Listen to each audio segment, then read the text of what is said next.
Trash, Part 1, Chapter 4. Still Raphael. So sorry, but I want to tell you about Rat and then I'll hand over. Rat is a boy, 3 or 4 years younger than me. His real name is Junjun. Nobody called him that, though, because he lived with the rats and had come to look like one. He was the only kid in Bahala that I knew of who had no family at all. And at that time, I didn't know too much about his past. There were plenty of boys without fathers, and a lot like me without mothers either.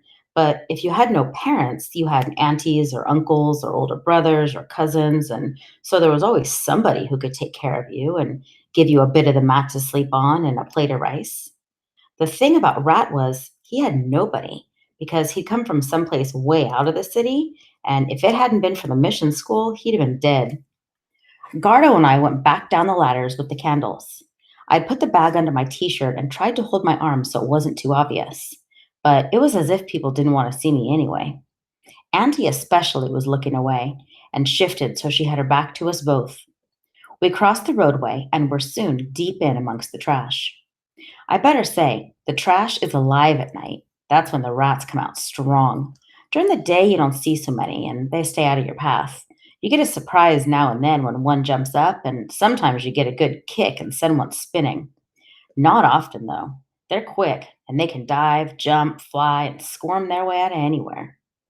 I followed Gardo, and on either side, I was aware of the little gray movements. There's a light over Bahala because of some trucks come at night.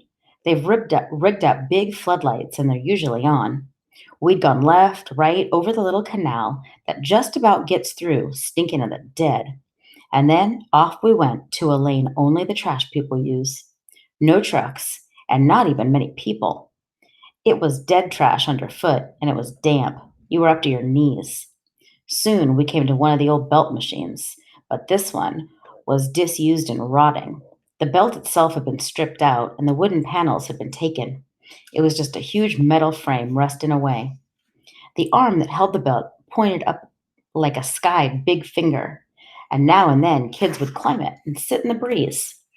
At ground level, its legs were sunk into concrete piles, and underneath the legs was a hole.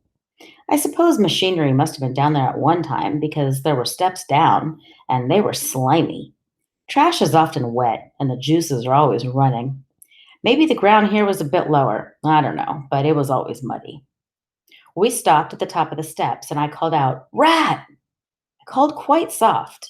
I didn't want anyone to know what we were doing or where we were.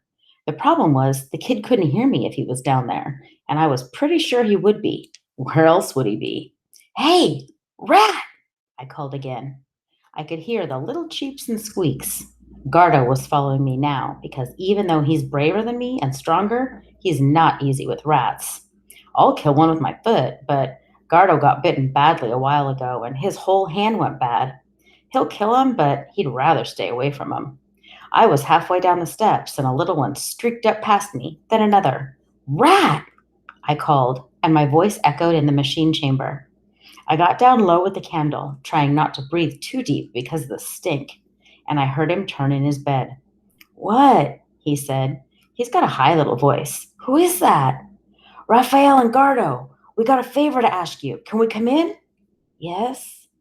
It might seem crazy asking a kid if you can come into his hole, but this hole was about the only thing Rat had, apart from what he wore. I would not have lived there. Anywhere would have been better. For a start, it was damp and dark. For another thing, I would have been scared that the trash above would fall and pile up down the stairs, trapping me like it did on Smoky Mountain. These mountains do move. It's not us climbing about on them that makes it fall. It's just usually their own weight as the belts pile more and more stuff on. You can get caught in a fall, and it's heavy stuff. I've never known anyone killed, but one kid broke bones falling badly. When Smoky went down, there were nearly 100 killed, and everyone knows some of those poor souls are still down there, down with the trash, turned into trash, rotting with the trash. Anyway, I got to the last step, trying not to think of all that, and put my candle low. There was a sudden flicker of black, and another rat, this one as big as they come, shot past me, right over my shoulder. The kid was sitting up, just in his shorts, gazing at me with frightened eyes and his big broken teeth sticking out of his mouth. Raphael, he said, what do you want? I thought I should have brought him a bit of food. He grows hungrier than most, and his face is pinched. Kids used to call him Monkey Boy before Rat because his face does have that wide eyed staring look that little monkeys have. He was sitting on some layers of cardboard, and around him there were piles of rubbish that he must have been sorting. The walls and ceiling were damp brick, and there were cracks everywhere. That was where the rats came in and out, and I guessed there were nets just on the other side. He had arms skinny as pencils, and Gardo's crack about breaking them had made me smile. You could break June's arm with your finger and thumb. He was a spider, not a rat. We need your help, I said. That's okay. You don't know what we want, said Gardo. How's it okay already? It's okay. The boy smiled, and his teeth gleamed out crookedly. He blinked. He has a twitch, and when he's scared, his whole head starts to shake. He wasn't scared right now, though. He was more interested. Also, I know he liked me. I wouldn't say he and I were friends, not at all, but I didn't mind working next to him, which meant we'd talk a bit, and I'd listen to his chit chat singing. A lot of kids would just throw things at him and laugh. I sat down, but Gardo stayed on the step, squatting. You gotta hide something, I said. I put the bag on the cardboard and made my candle next to it. He found another and lit it, and all three sat in silence. Okay, he said. What's in it? Who's it belong to? He had a thin, breathy little voice, like he was 6 years old. I opened the flap and unzipped it. I took out the items and laid them down: the wallet, the key, the map. You happy to hide it? You didn't hear the police come, did you? I didn't see any police, said Rat, but I can hide it if you want. See that brick? That comes right out. The next one, too. Won't last long, though. It's going to get eaten, okay? Wait, said Gardo. I'm thinking about this. It's not the bag they want, is it? It's what's in the bag. We've still got to hide it, I said. Why don't we just sling it? If we sling it, I said, and they find it, they'll know someone's got what's inside, maybe, if they know what they're looking for. Who's looking? Said Rat. What did the police want? I told him quickly, and his eyes widened. 10,000, Raphael? He said. You're crazy. Give it in and get the cash. Oh, yes, said Gardo, sneering. You'll really think they'll give it? You take it in by that? And if they do, boy, you think he'll hold on to 10,000? Rat looked from me to Gardo and back again. Look, I said, we've got to hide it. They come back tomorrow. They say they're going to pay everyone to work. We'll all get a few days' work, maybe. Give it up next week. Everyone's happy, said Rat. That's a good idea, maybe. But you got to ask, why do they want it so bad, okay? How much was in this? His thin fingers opened the wallet and pulled out the ID card. 1,100, I said. He smiled right at me. Anything for using my house? I'll give you 50, I said, and he grinned even wider and touched my arm. You promise, okay? That's a promise? Promise. His hands went to the map. We ought to find out what they want, he said. What is this? Buried treasure? There's nothing on it, I said. It's just a city map. He looked harder at the ID then, staring at the photograph. Who is this? Jose Angelico, I said. I knew Rat couldn't read. He turned the paper over and over, looking at the face. Jose Angelico, he said slowly. You think the police want him? You think he's a wanted man?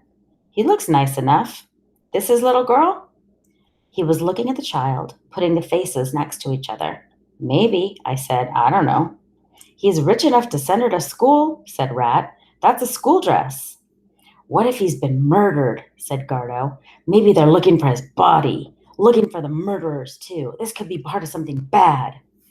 Who lost the bag, though? I said. How do you lose the bag in the trash? Not by accident, said Rat. He was staring at the photos again. We ought to find out who he is, okay? He might give more than the police. And what's the key? Said Gardo, pointing to it.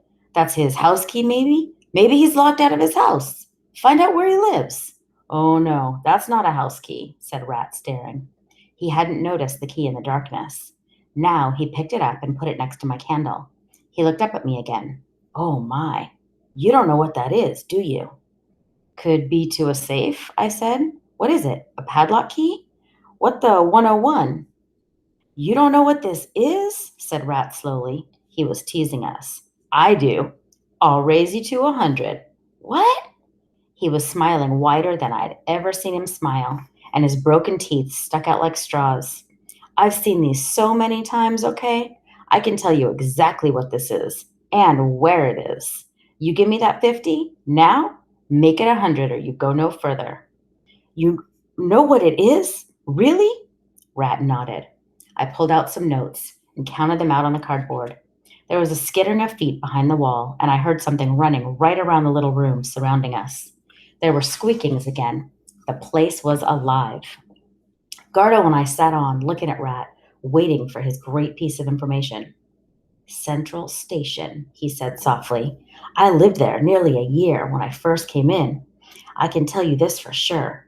This is a locker key for the left luggage, just outside platform 4, last block on the right. 101 small up at the top, the cheapest they do. This man's left something there. He smiled again, and we just sat there looking at each other. Gardo whistled, and I felt my heart beat faster and faster. You want to go there? Said Rat. We go now if you want.